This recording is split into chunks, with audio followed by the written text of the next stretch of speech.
Bunyi, Kath Dinatics, kasi parang confirm na ito no, nahiwalay na sina Kath at Mayor Mark Alcala mga kasembreros na hindi naman officially nag-aminan mga kasembreros no, na sila nga ba talaga mga kasembreros. Tapos si Jao may pa-flowers mga kasembreros, and then ay naku po, napakaraming exciting surprises mga kasembreros si Alden. Sa August 8, meron po siyang ilalabas na yung documentary na ginawa nila mga kasembreros no, ng Department of Education at GMA Public Affairs mga kasembreros. Unahin ko ito, meron palang video sina Cara and Jao doon mga kasembreros, tapos dito si Alden ay humikap no, parang inaantok. Inaantok si Alden mga kasembreros. So pagod na pagod, so no, backstage ito yung mid-season or mid-year premiere night mga kasembreros ng Love Siargao. So, taken by Tan ang kumuha ng video na ito. No, si Nadine sa right angle or right side ni Alden. Tapos si Alden naman ay dito, no, naka-brown nga. Parang may kinakausap siya. Mamaya play ko ito mga kasembreros. And then, so grabe ito mga kasembreros ha. Kaka-release lang ng video ng BYD, no? Medyo mahaba ito. Ito po ang tao dito, parang yung ginawa ni na Alden the other week or the other day mga kasembreros. So dito ay binida nila yung tao dito, yung bagong BYD na kailangan na at necessary na mag-go electric ang mga car lovers mga kasembreros. So dito ay dito yung may-ari si Tony Ayala at si parang yung Ayala mga kasembreros. So mamaya play ko ito. Grabe si Alden mga kasembreros. So ang grabe no, ang BYD is parang international vehicle ito mga kasembreros na yun, no, gumagamit ng electric. So Seal 2, parang nagkaroon sila ng ng yung bagong models nga nila nakakalabas lang, Seal 5 mga kasembreros, saka Atto 2, no, yan ang ginagamit ni Alden na brand or model ng BYD mga kasembreros. So parang Atto 2 yata ang pinakaunang model, no? Tapos yung bago nila dito ay Seal 5 DMI mga kasembreros, na ito yung kanilang ibinida dito ni Alden. So Atto 2 DMI yung una. Tapos grabe Atto 2 EV yung isa pa mga kasembreros. So may dalawa yata sila na ibinida dito mga kasembreros. So EV and DMI, Atto 2 EV and DMI mga kasembreros. So nagkaroon sila ng car expose dito, no? Grabe, pasabog ito mga kasembreros. So dito of course ay bida si Alden, and then yung mga cars mga kasembreros. So may mga interview din sila dito na mga gumagamit na ng dito ng BYD mga kasembreros. So mamaya play ko na ito, no, kasi medyo mahaba mga kasembreros, no, yung features of course ng BYD ibinida nila dito. And then itong pa-flowers ni Alden. Next item tayo, pa-flowers ni Alden mga kasembreros. So ito po ay next episode na mga kasembreros, no. So ako po ay nag-voice over, nag-advance ako ng voice over kasi kailangan kong maghabol ng updates talaga, kasi huling-huli na ako mga kasembreros, kasi nga nag-brown out sa amin for nawala yung wifi for 2 days. So kailangan maglagari ni kasombrero. So baka ito kasi ako po ay nag-voice over 7:31 8 PM, no, mga kasembreros, no, July 31. So Sabado, kasi di ba Friday, Saturday yung dito yung Love Siargao. So baka ito yung papalabas mga kasembreros, no, sa susunod na episode. So ito parang nanligaw na, no, si sabi kasi ni Cara dito, ayaw kasing baby kasi nga binibigyan ng flowers si Cara ni Jao mga kasembreros. So sabi niya ayaw kasi na bini-baby girl, sabi naman ang nag-comment. So kung ayaw mo Cara, kami na lang. Gusto din nila bini-baby sila mga kasembreros, no. So ang kulit lang ng mga nagko-comment mga kasembreros. So gusto sila i-baby ni Alden mga kasembreros. So sino ba naman hindi, no? From the phenomenal box office Cinema King himself ay talagang gugustuhin mong i-baby ng isang bilyonaryo, no? At saka multimedia superstar, mga kasambreros.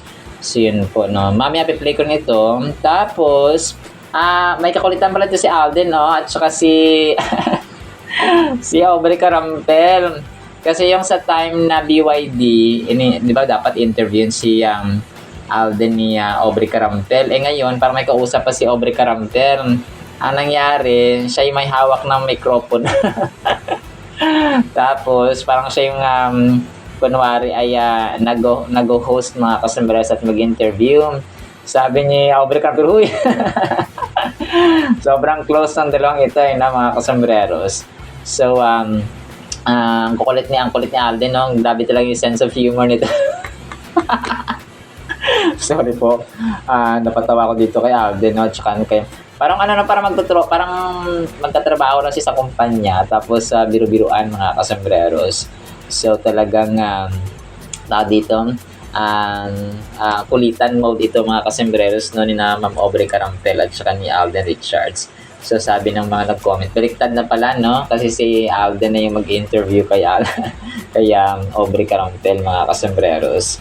So, sense of humor as expected, si Soiti, walang pinipiling oras, basta feel niya magkukulit talaga siya, mga kasambreros. So, feel niya na seryoso talaga, na ganoon siya, mga kasambreros. So, yun. Tapos, major item tayo, pinost ito ng bandera, kahapon.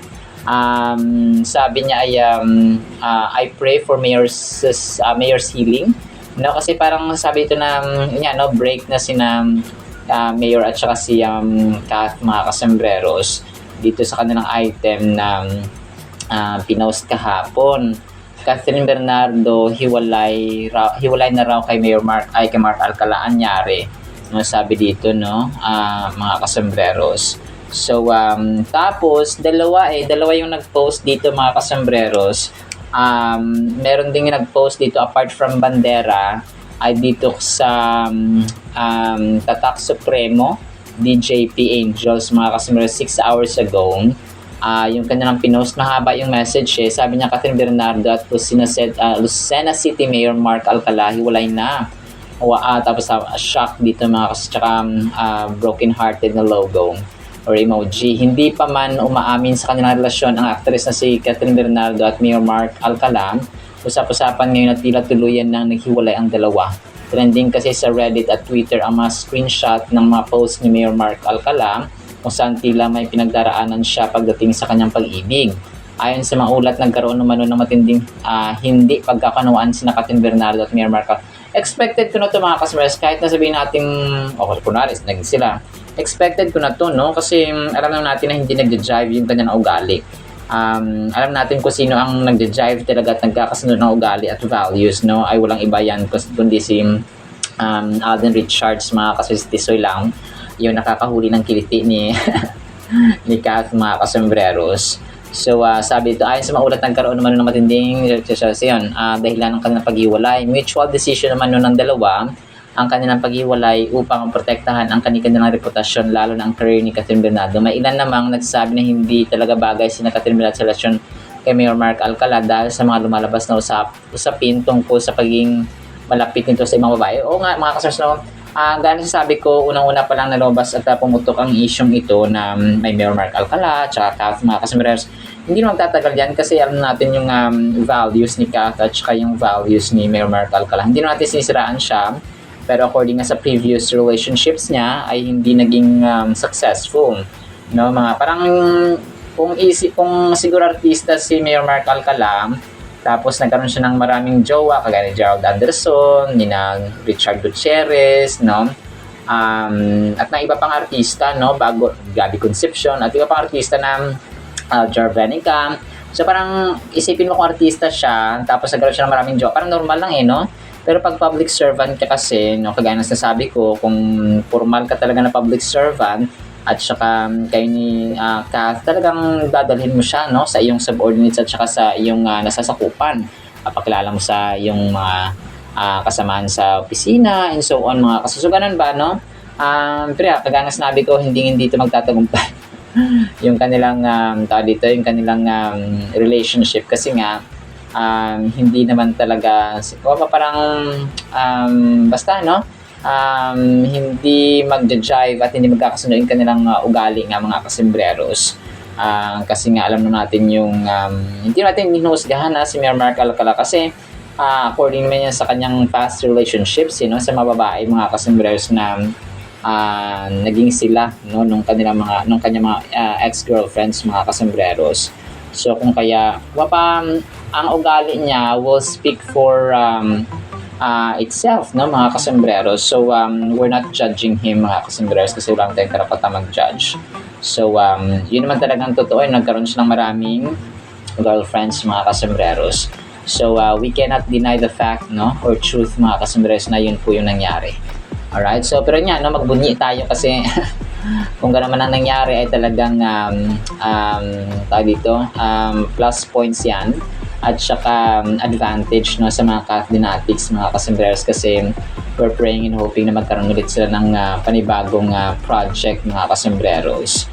So let's pray, hope and expect, mga kasembreros. Sa mga gusto lang sa mga ayaw naman ay hindi po namin kayo pipilitin, mga kasembreros, mga Cathdinatics. So habang habang may projects pa, habang may pelikula pa, hanggang kaya pa, ay aasa at aasa tayo, mga kasembreros. So yun po. Tapos last item natin, so mahaba kasi ito kung kaya konti ng items natin, mga kasembreros, yung BYD ni Alden. So ito pictures ni Kat, yung isa dito ay naka dark blue siya, tapos may hawak na cellphone, parang Realme yata ito na, yes, parang Realme niya ito na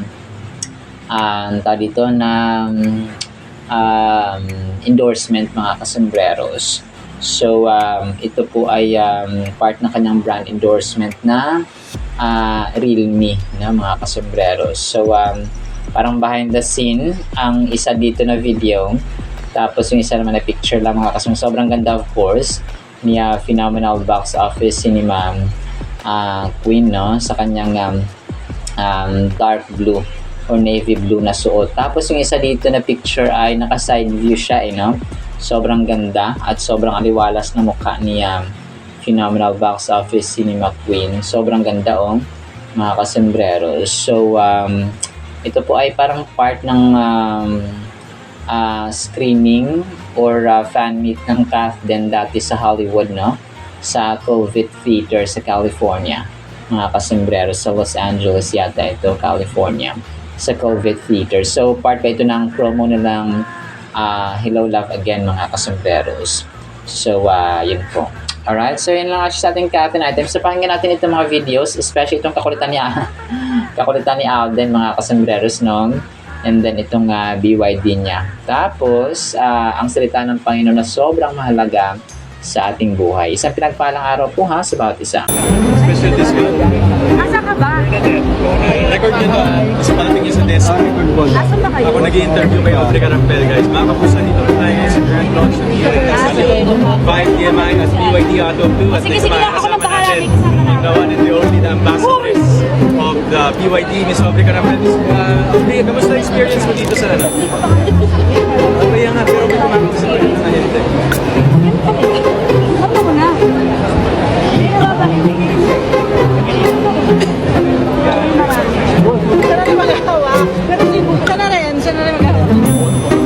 Gusto lang kitang bigyan ng bulaklak. Ano, sunduin kita after ng tour mo? Joe, hindi ako sanay ng binibaby girl. Nothing has to change just because.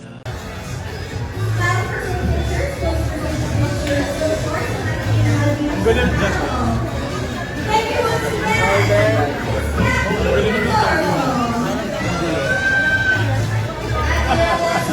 Mr. Alden Richards! Hello guys, good evening. I have the BYD Shark. I have the E-Max 9. What electric car kaya fits us best? I think you're more of a city driver. The BYD Atto 2 EV. Siguro dapat tanggalin na natin yung stigma o yung range anxiety. I think that's what's getting in the way of the Filipinos to not go full electric at the moment. Kasi takot tayong mawala ng battery, takot tayong malobat. But right now kasi AC Mobility took care of that already. 200 plus charging stations spread across Metro Manila and provinces. I think going electric will not be a problem. Tony, medyo mahilig ka, long drives or going to distance. Feeling ko it's really the BYD Seal DMI for you because it's yung long distance niya. I think it could take you anywhere. I think those cars fits your lifestyle based on my first impression though. From what I've learned about the Atto 2, it's safe, it's practical, and it doesn't sacrifice style. Not really, not at So all actually. pogi. But not for anything else with the Seal 5 DMI naman. Grabe lang din yung handling and the traction and most especially I'm quite surprised with the range. Right now kasi with AC Mobility and BYD, medyo we're being at par with the technology and the features that we can offer to the public and to the consumers that can make the EV driving experience more comfortable and more secured for them. This only makes it so clear to me, Alden and Tony, that today, everyone can go electric. Everyone can go electric with the new BYD Seal 5 DMI and the BYD Atto 2 EV and DMI. And pag-usapan na agad natin ang performance. The Managing Director of BYD Cars Philippines, my very good friend, Mr. Bob Palangka. Hey, Alden. Alam mo, Sir Bob, whenever people hear numbers like over 1,000 kilometers for any vehicle, ang una nilang reaction talaga palagi is, talaga ba? Kaya ba? Fair question. Impressive. 1,340.1 kilometers. Ang importante dito is, magkano ba cost per kilometer? That translates to a low 2.83 pesos cost per kilometer. That's 65% more efficient than the nearest Atto 2 competitor. And now, the result for the Seal 5 DMI. The Seal 5 DMI completed this challenge with a whooping 2,181 kilometers. This is verified by the Automobile Association of the Philippines. That gives you as low as 2.48 pesos per kilometer. That is 119% more efficient than the Seal 5's closest competitor. Our partners, Ramcat Team and Automobile Association of the Philippines, they were with us in every step of our journey, documenting the drive, experiencing these incredible results. Tony and Tin, tara samahan nyo kami ulit dito. And of course, to help everyone find the best match BYD for their lifestyle. Iba pa rin pag you experience it na for yourself, diba? You've test-driven BYD cars. And let me show you what others thought about the BYD Seal 5 DMI. Para po sa ating Word of God is sobrang applicable at kailangan natin ito, no? Especially sa ating tahanan at gobyerno. Ang title po natin ay Leader na Walang Wisdom. 1 Corinthians chapter 2 verse 8, none of the world leaders understood this wisdom. If they had, they would not have put Christ up on a cross to die. He is the Lord of shining greatness. Grabe, no, mga kasambreros. So, leader, kay pinuno, may it be a mayor, a captain, or barangay captain, or pa pwedeng congressman, pa pwedeng senator, pa pwedeng president, pwedeng vice president, or pa pwedeng governor, and so mga kasambreros. So, leader.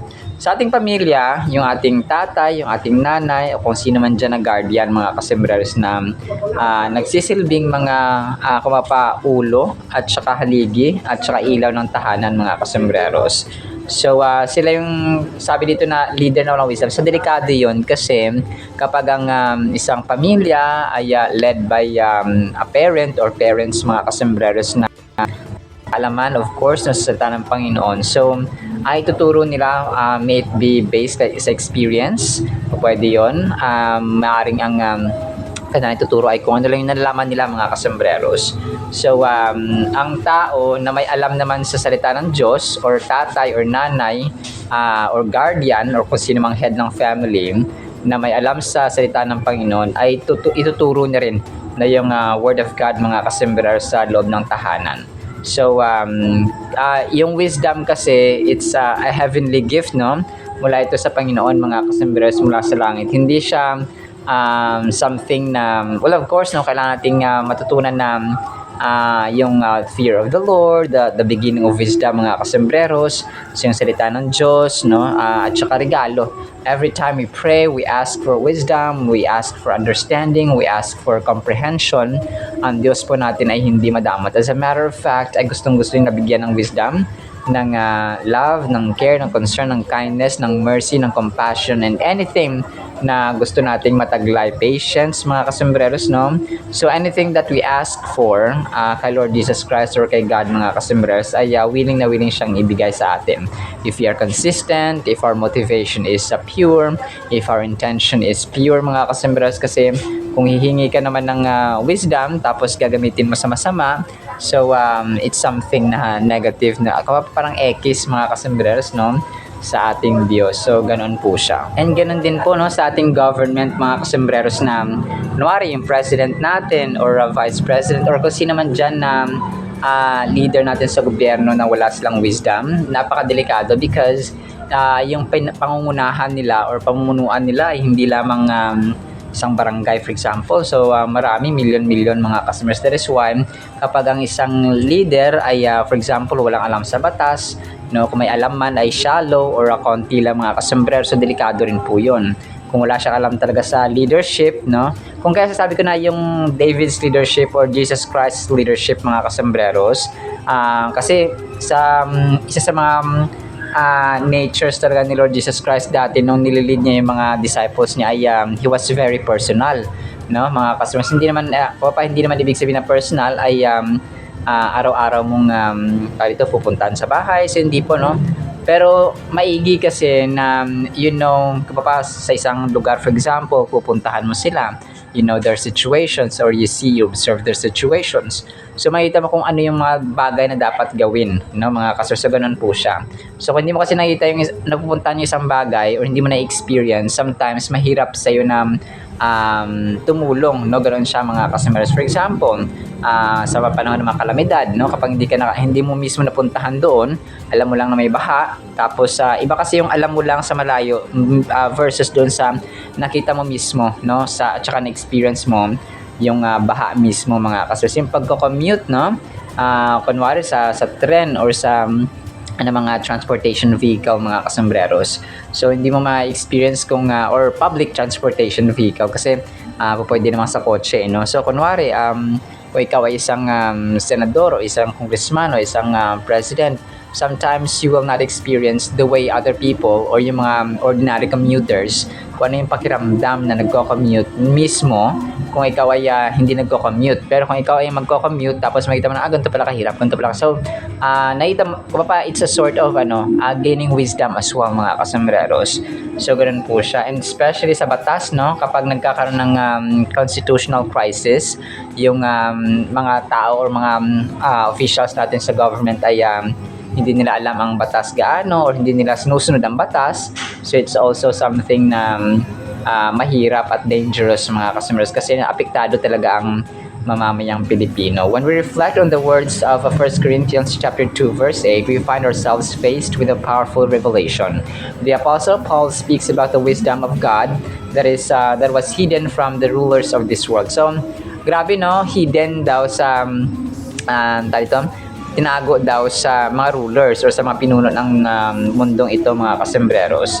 Kasi syempre, no, sabi niya dito ni Apostle Paul, kasi kung alam nila yung wisdom, alam nila yung anak ni God the Father, si Lord Jesus Christ, ay hindi na sana nila pinako sa krus, no, si Lord Jesus Christ. Pero ito yung matindi kasi, no, parang 50-50 kasi yung mga Romano na nagpako sa krus kay Lord Jesus Christ ay part sila ng characters, no, ng cast, mga kasombrero, sa great plan of salvation of God na nagpapako sa krus si Lord Jesus Christ kasi para matubos tayo sa ating makasalanan, magkaroon ulit ng access ang tao sa Diyos, no, at magkaroon ng kaligtasan.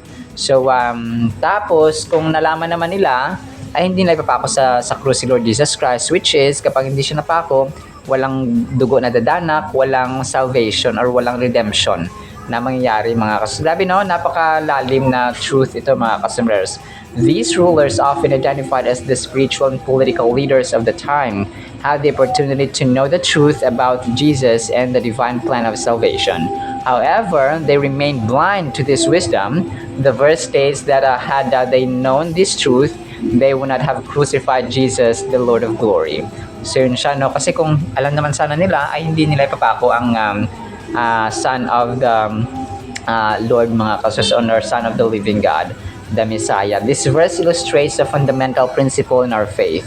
God's wisdom is often contrary to worldly wisdom. So, yun, ang kaalaman ng Diyos, no, yung kanyang deep wisdom, no, yung unfathomable and incomprehensible wisdom ay kabaliktaran minsan sa wisdom ng mundong ito, mga kasambreros. Or madalas ay kabaliktaran sa wisdom ng mundong ito.